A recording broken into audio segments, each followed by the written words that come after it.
Hello everyone, welcome to back class 11th Naveen Sir Physics. Now I am going to start the new topic is dimension formula and unit is first unit physical world and measurement the kinematics. जो previous जो lecture हमने पढ़ा है इससे जो पहला lecture था उसमें हमने ये डायमेंशन फॉर्मूले के बारे में हमने डिस्कस किया था। फिजिकल क्वांटिटी के बारे में हमने डिस्कस किया है कि फिजिकल क्वांटिटी क्या होती है। बेसिकली जो फिजिकल क्वांटिटी होती है वो टू टाइप की होती है, एक फंडामेंटल यूनिट होती है और एक ड्राइव यूनिट होती है।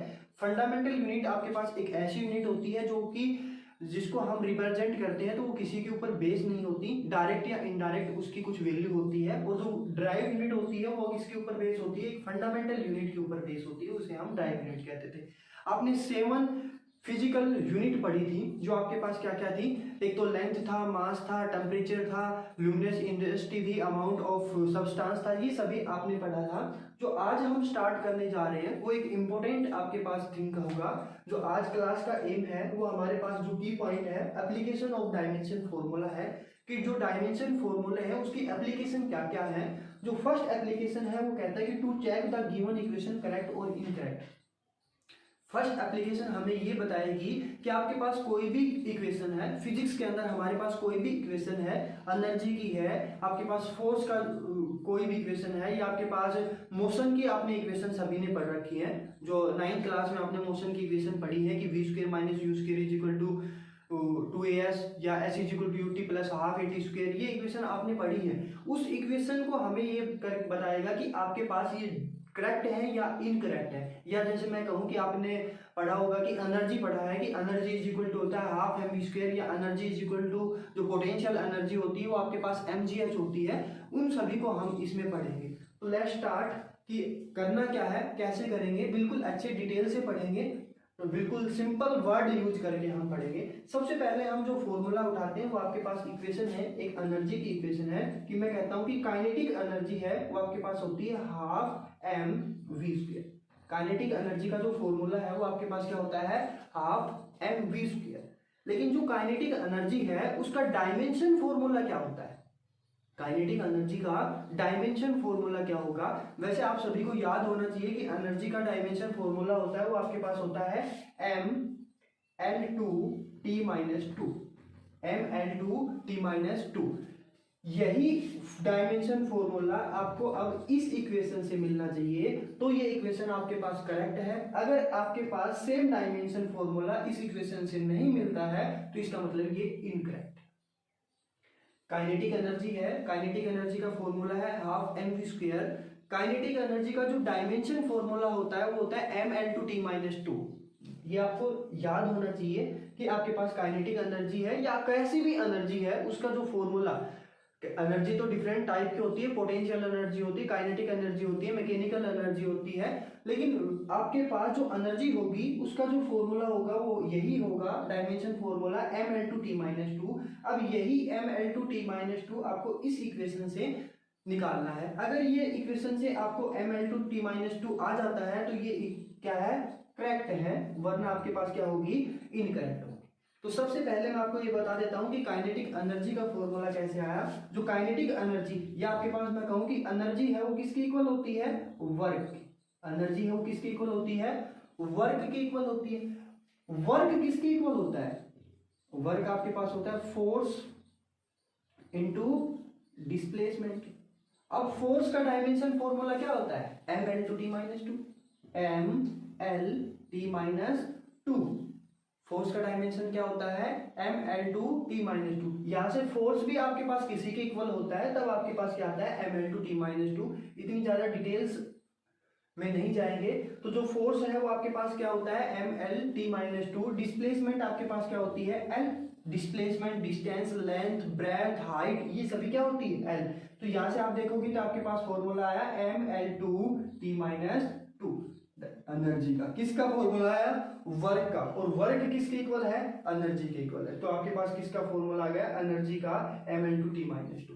आप इस तरीके से निकाल कर भी इसको याद कर सकते हो, आप कोई ऐसे करके भी लिख सकते हो। लिखना तो आपको डायरेक्ट ही है, ये सिर्फ आप रफली यूज कर सकते हो। वैसे आपको डायरेक्ट ही यहाँ पर लिखना है, या आप इसको डायरेक्ट याद रखें कि mL2T-2 आपके पास किसका फॉर्मूला होता है, एनर्जी का फॉर्मूला होता है। ठीक है। अब मैं इस इक्वेशन से यही फॉर्मूला फाइंड आउट करता हूं। अगर डायरेक्ट आ जाता है तो क्वेश्चन हमारा जो इक्वेशन है वो हमारी राइट होगी, अगर नहीं आएगा तो वो आपके पास क्या होगी, रॉन्ग होगी। तो ये आपके पास हाफ m है, ये कांस्टेंट टर्म है, इसका कोई भी डायमेंशन फॉर्मूला नहीं होता।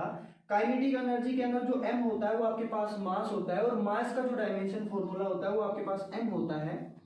v है वो आपके पास वेलोसिटी होती है, और वेलोसिटी का जो डायमेंशन फॉर्मूला होता है वो आपके पास l t-1 होता है। वेलोसिटी का डायमेंशन फॉर्मूला सभी को पता होगा कि मुझे पता है कि स्पीड किसके इक्वल होती है, स्पीड इज इक्वल टू होती है distance upon time, distance upon time. Distance को किसके, डिस्टेंस का जो डायमेंशन फॉर्मूला होता है वो आपके पास l होता है, और टाइम का जो डायमेंशन फॉर्मूला होता है वो t होता है। तो ये आपके पास हो गया l t-1। तो यहाँ पर वेलोसिटी को अगर मैं लिखूं तो वेलोसिटी किसके इक्वल होगी, वेलोसिटी इज इक्वल टू आपके पास displacement upon time, displacement upon time. Displacement आपके पास क्या होगा l, और टाइम भी आपके पास क्या होगा t।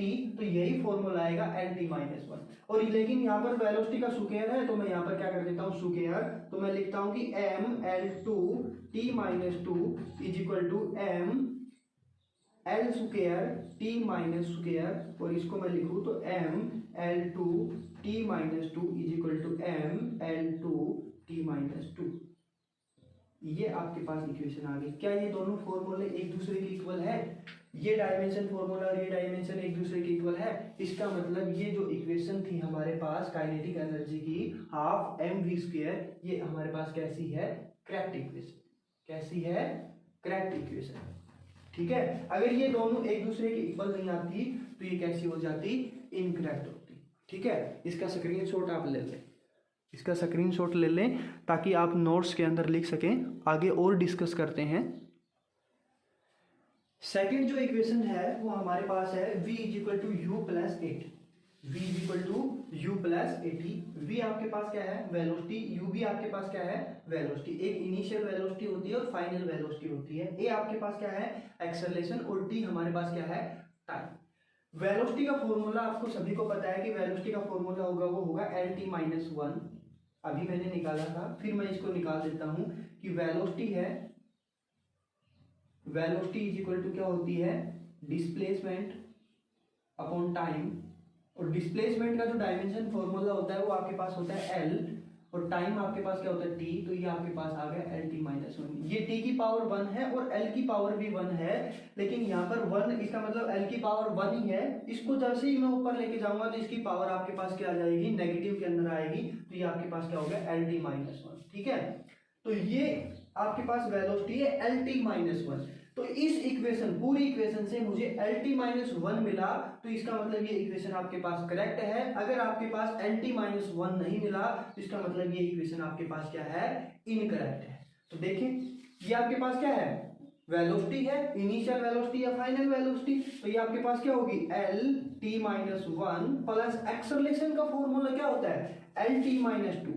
lt-2 एक्सेलरेशन का फॉर्मूला मैं यहां पर बताता हूं। एक्सेलरेशन किसके इक्वल होता है, change in velocity, change in velocity upon time.